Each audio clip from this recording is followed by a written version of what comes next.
लोकसभा में सवर्ण आरक्षण बिल पास होने के बाद छत्तीसगढ़ के मंत्रियों का ये कहना कि ये फैसला तभी सही होगा जब इससे किसी दूसरे वर्ग को नुकसान ना हो। वहीं ये भी कहा गया है कि ये चुनाव से पहले महज शिगुफा और धोखा है।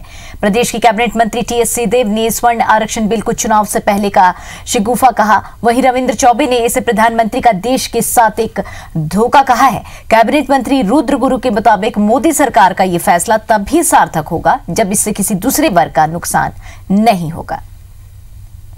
सामान्य वर्ग के लिए आप 10% आरक्षण की बात अगर लाएंगे तो सुप्रीम कोर्ट में बात जाएगी तो क्या आप एसटी, एससी और ओबीसी का आरक्षण को कम करने की बात सोचेंगे? 49.5% से ज्यादा आरक्षण के लिए जब सुप्रीम कोर्ट पहले ही कानूनों को गिरा चुकी है तो मैं समझता हूं कि चुनाव के पहले की एक बात है। 5 मार्च को लगभग आचार संहिता पार्लियामेंट के इलेक्शन का लग जाना है और केवल 1.5 महीना पहले देश के प्रधानमंत्री इस प्रकार से आरक्षण का बिल ला रहे हैं तो आप क्या समझते हैं कि उसको देना है उनको?